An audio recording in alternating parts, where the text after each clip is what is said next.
ഇവരെന്തിനാ നമ്മൾ അടിച്ചത്? നീ പറഞ്ഞില്ലേ കർത്താവ് തീരുമാനിച്ചായിരിക്കും. ഇനി നീ തീരുമാനിക്ക് ഇവിടെ താമസിക്കണോ അതോ വേണ്ടത്. നമുക്കൊരു കാര്യം ചെയ്യാം. ഞാൻ ഏതായാലും ഇവിടെ താമസിക്കാൻ തന്നെ തീരുമാനിച്ചു. നിനക്ക് നിന്റെ ഇഷ്ടമുള്ള പോലെ ചെയ്യാം. എന്നാ ഞാൻ പോവാടാ. ഓടാ.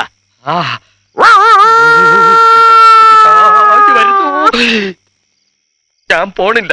ബാ.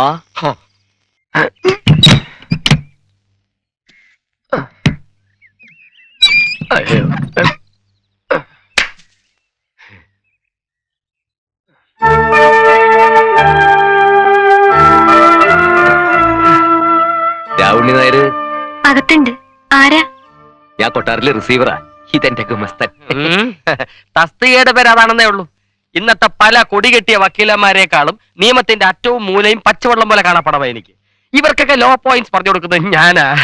അയ്യോ എന്താ?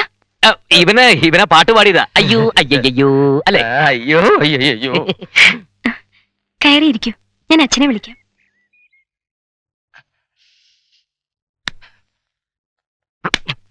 മോളുടെ അടുത്ത് ഞാൻ വെറും കൊമസ്താനാണെന്ന് നീ ആക്കി പറഞ്ഞു. തന്റെ അടുത്ത് എന്താ പറയാൻ പോണേ? പറഞ്ഞു, എന്തും പറഞ്ഞു. നമസ്കാരം. ഞാൻ അനന്തപത്മനാഭൻ. റമീസ്. മോള് പറഞ്ഞു റിസീവറാ അല്ലേ? അതെ.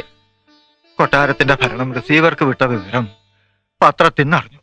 നല്ല ചുമ. ക്ഷയമാണോ?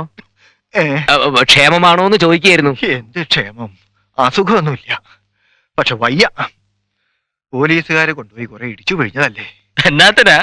തമ്പുരാന്റെയും തമ്പുരാട്ടിയുടെയും കൊലപാതകം തെളിയിക്കാൻ. അപ്പൊ തട്ടിയത് ചേട്ടനാണോ? എന്നിട്ട് കൊട്ടാരത്തിലെ കാര്യസ്ഥൻ എന്ന നിലയ്ക്ക് അവർക്ക് കൈ കിട്ടിയത് തന്നെയാ.